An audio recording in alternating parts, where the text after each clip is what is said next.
여러분, 안녕하세요. 하루 사과 한 알이면 의사가 필요 없다는 말, 다들 한 번쯤 들어보셨을 겁니다. 혈당 관리하시려고 매일 아침 사과를 챙겨 드시는 분들도 정말 많으실 텐데요. 그런데 최근 아주 충격적인 조사 결과가 하나 나왔습니다. 질병관리청 최신 통계에서 사과가 한국인 당 섭취 1위 식품으로 밝혀졌습니다. 이 말을 들으면 대부분 이런 생각이 먼저 드실 겁니다. 뭐라고?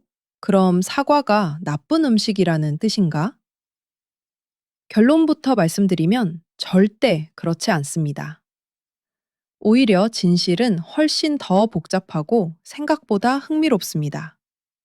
오늘 이 이야기 끝까지 들으시면 혈당을 바라보는 관점이 달라지실 겁니다. 이제 본론으로 들어가 보겠습니다. 질병관리청이 발표한 국민건강영양조사 자료를 보면 흥미로운 결과가 나옵니다. 한국인은 하루 평균 약 3.9g의 당을 사과를 통해 섭취하고 있습니다. 이 수치는 전체 당 섭취량의 약 7%에 해당합니다. 그 다음으로 많은 당을 제공하는 식품이 탄산음료입니다. 이 결과만 보면 사과가 탄산음료보다 더 위험해 보일 수도 있습니다. 하지만 여기서 가장 중요한 차이를 하나 짚고 넘어가야 합니다. 바로 자연당과 첨가당의 차이입니다. 사과에 들어있는 당은 과당, 즉 자연적으로 존재하는 당입니다. 그리고 사과에는 식이섬유가 매우 풍부하게 들어있습니다. 중간 크기 사과 하나에는 약 4g의 식이섬유가 들어있으며 이 섬유질이 당의 흡수 속도를 느리게 만들어줍니다. 반면 탄산음료에 들어있는 당은 첨가당입니다. 섬유질은 전혀 없고 액체 상태이기 때문에 흡수가 매우 빠릅니다. 그래서 같은 양의 당을 섭취해도 혈당 반응은 완전히 달라집니다. 당만 문제인 것은 아닙니다.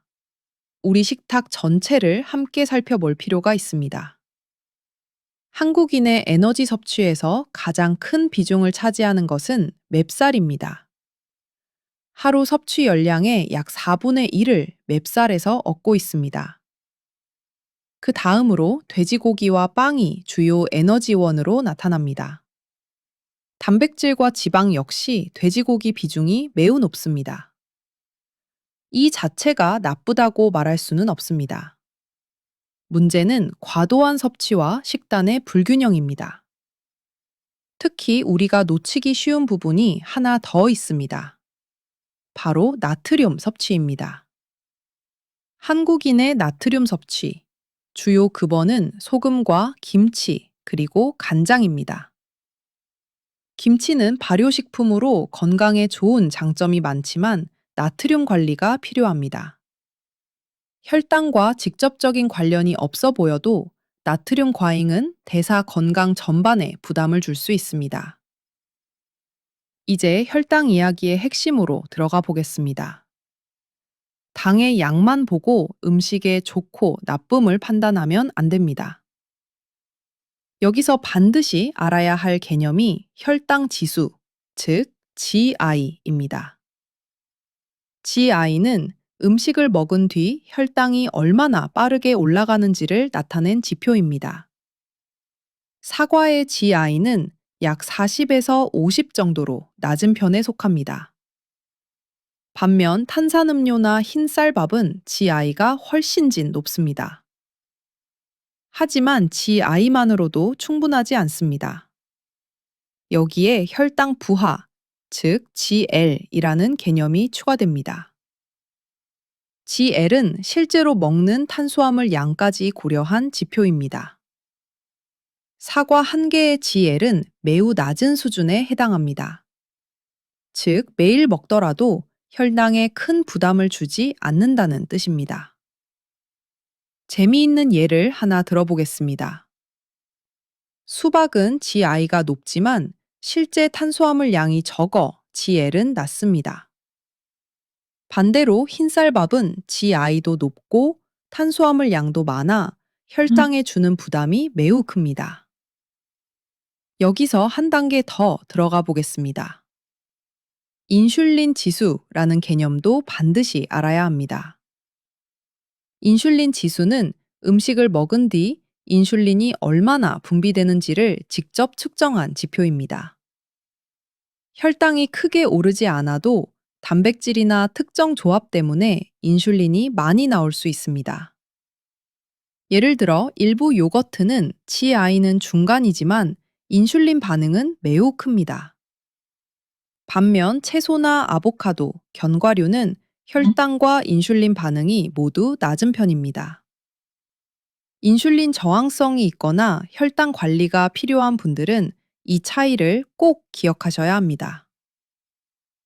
요즘 많이들 관심 가지는 저탄고지 식단 이야기도 빼놓을 수 없습니다. 탄수화물을 줄이고 지방을 주요 에너지원으로 사용하는 방식입니다. 단기적으로는 체중 감소와 혈당 안정에 분명한 효과를 보인 연구 결과들이 있습니다. 하지만 장기적으로는 이야기가 달라집니다. 일부 연구에서는 나쁜 콜레스테롤 상승과 심혈관 위험 증가가 보고되고 있습니다. 특히 동물성 지방 위주로 구성된 식단일수록 위험도가 높아지는 경향이 나타났습니다.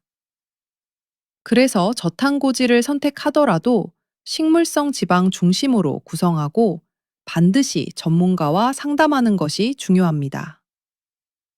이제 오늘 이야기의 핵심을 정리해 보겠습니다. 사과는 당 섭취 1위 식품이지만 절대 나쁜 음식이 아닙니다.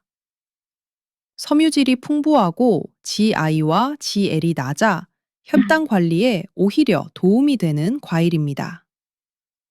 중요한 것은 한 가지 식품이 아니라 전체 식단의 균형입니다. 정제 탄수화물과 음료는 줄이고 자연식품 위주로 식사를 구성하는 것이 핵심입니다. 껍질째 가능하면 식사와 함께 드시면 더 좋습니다. 나트륨 섭취도 의식적으로 줄여주시는 것이 좋습니다. 극단적인 다이어트보다 오래 지속할 수 있는 식습관이 결국 가장 강력한 방법입니다.